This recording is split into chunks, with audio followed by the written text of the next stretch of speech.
International Freightliner. What's the difference? Okay, yes, let's talk about the differences between the internationals that I drove for most of the last 3 years and this new 2020 Freightliner Cascadia. Well, it's not new, but it's new to me. Yeah, it's been almost 3 years since I regularly drove the Cascadia. So I have noticed some differences that I don't remember being there much of a difference, but there is. Let's start first with the International.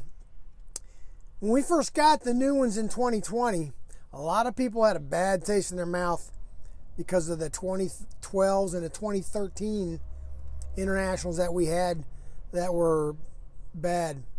Those Internationals had international motors in them with the Maxi Force motor. And it was a EGR after treatment system without diesel exhaust fluid. It was just a DPF filter that would burn off the soot. And it didn't work very well. It would leave you on the side of the road. Those canisters would fill up, truck would derate and stop on you. And sometimes you'd have to be doing forced regens 2 or 3 times a trip.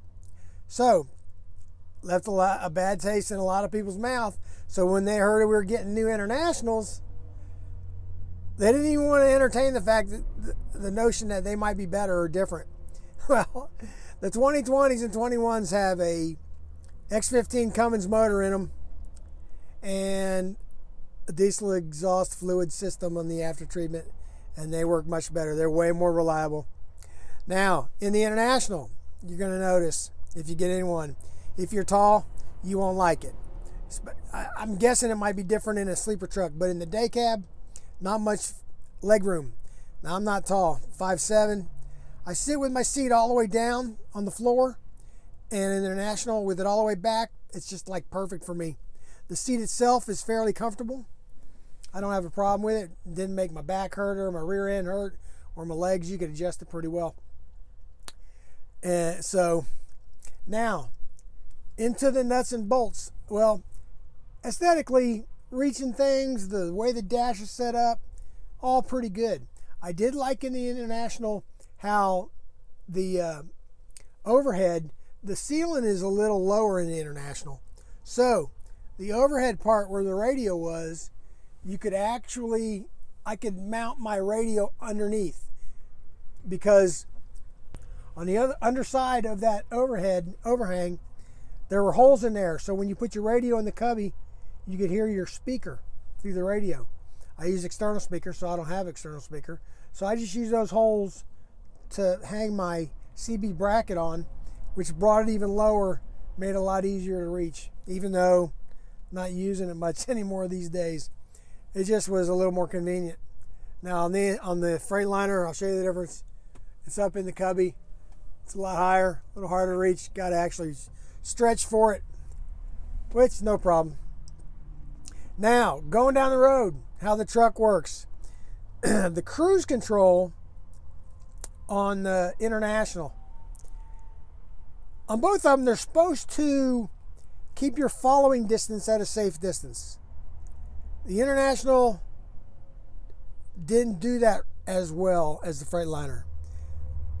If you go, and also it's supposed to, I like to have the cruise control stay at where I set it, right? But the International has a system on it where you get going down a hill, you get your cruise set at 68, and you get going 69, 70, 71 maybe. The engine will go to idle and it'll coast. I'm sure this is set up this way for fuel efficiency and economy. The only problem with that is when you get to the other side, if you get to the bottom of the hill and if it's even flat, or even worse if there's an incline, it takes that International a long time to catch back up. You'll slow down 65, 64, 63 before it kicks back in. RPMs come back up and you start gaining some speed.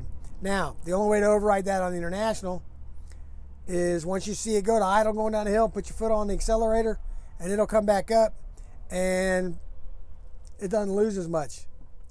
Still not as snappy as I'd like to see it. Now, the Freightliner gives you options. Now, I'm not going to say what they are exactly. I'm not going to give away any secrets. But there's options on the Freightliner to where it won't do that. It'll stay set. Does a really good job. When you come up to some slower traffic, like say coming into a construction zone, International had a hard time keeping up with even slowing down. It'd get behind and you'd have to get on the brake sooner. So you got to be paying, I mean, you need to be paying attention, but you'd have to pay closer attention on that International. The Freightliner, you come up to it, it slows you down, keeps you back off a safe distance, a good following distance where they want it to be, and it works really well.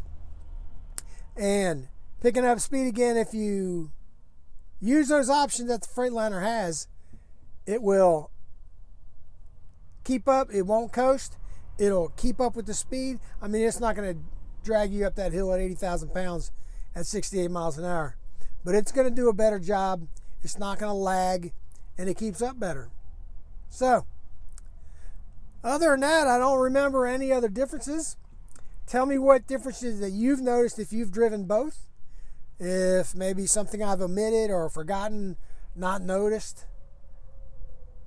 Go down in the description. Check out all my links. Hit the subscribe button. The alarm notification bell for the subscribe button so you'll get notified when I drop a video. And like this video for me, please. We'll see you next time.